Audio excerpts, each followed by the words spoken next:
Captain's log. I'm about to embark on the most dangerous mission of my career. I'm going to try to take down the deer cult. With each passing week, they try to indoctrinate me more and more.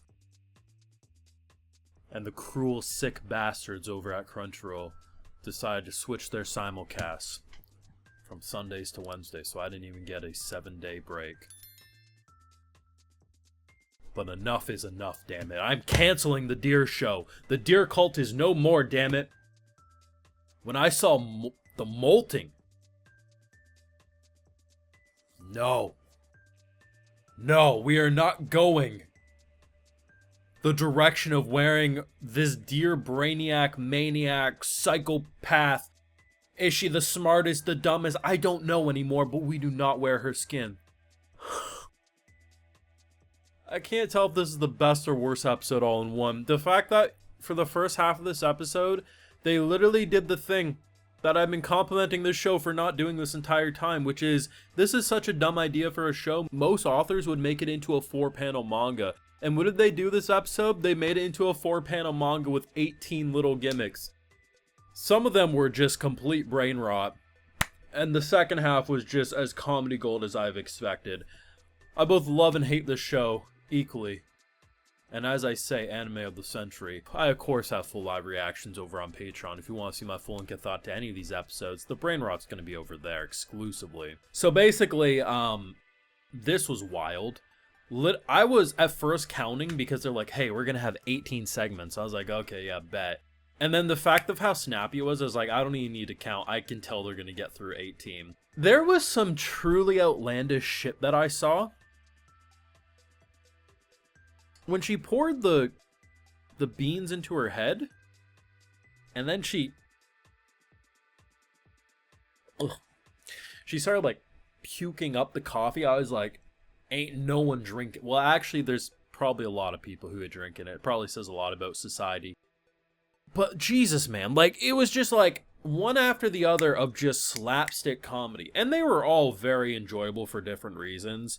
Like, the whole infomercial shit about how, like, oh yeah, this is usually like $40, you can get it for like $10 now. It's like, god damn it, this is such a scam. But a lot of people fell for the scam, and of course they did. But the second half is where it really popped off, because if this show was just what the first half was, I wouldn't have enjoyed this show nearly as much. The big reason I think this is such a accomplishing show is that it legitimately has characterization and storytelling. Do they rely on this show's dumb, don't think about it too much? Absolutely. I refuse to accept that. I will think about it. I will say, why can her antlers blow up as much as they can store bananas like a pencil case? I will question it, damn it, and you can't tell me otherwise. But I legit enjoyed the first half for pretty much being what most authors would have done with this idea, but then they get back to business with the second half. And the fact that this is what I love about this show the most, is I completely relate to our MC. She constantly says what, like, I'll say something and 2 seconds later she says it out loud. Because she is the straight man of the group, and she is the one person who hasn't been completely indoctrinated into the Kool-Aid cult known as the deer cult. This is fantastic because she has these, like, white dots, both on her skin, her hair, and her clothes. Now listen, they're trying to say she has some rice disease at first, and I'm like, how does that make any sense? But okay. And then they revealed that, oh, she's like molting. Immediately I'm thinking to myself, that makes no sense. Her clothes have it, so she probably just ran into some flour or something. And when she pulled that thing up, I thought I was watching Walking Dead for a second, man. I was like, hell to the no. And the fact that we actually have a deranged enough lunatic to wear it, I wouldn't be surprised if the remainder of this show, she doesn't take that suit off. Let's be 100%. That shit was creepy. Hilarious, but creepy. But when I saw that skin suit, I thought to myself, I need to cancel this show. I felt like when watching South Park and Kyle's mom tried to get Family Guy off the air, that's how I was feeling. Just absolute hilariousness.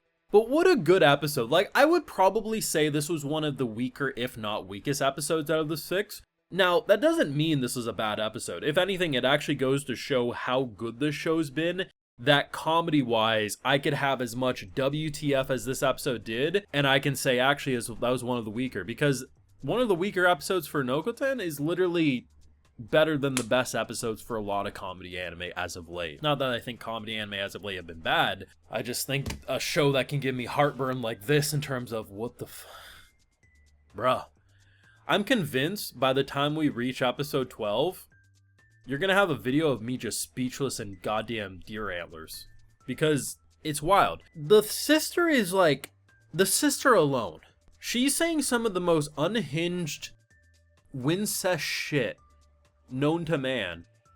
And everyone is literally walking by just like being like, yeah, they're so close. One dude talks about it being a Yuri anime, and I'm like, the self-awareness speaks for itself. Probably my favorite part, though, about this episode is what the narrator talks about. The fourth wall breaking, about how, like, the manga ran for, like, 3 years and it was the same summer, so actually it is pretty freaking weird of a story, was pretty fantastic. I enjoyed that quite a bit. But man, I legitimately needed my 7-day window, man. On one hand, I'm actually quite happy because this has been airing in Japan on Wednesdays this entire season. Just all the like official licensors didn't do it until like Sundays for some reason. But now apparently we're on track to match up, which I'm very happy about. It's just coming off of episode 5 where she tossed an antler.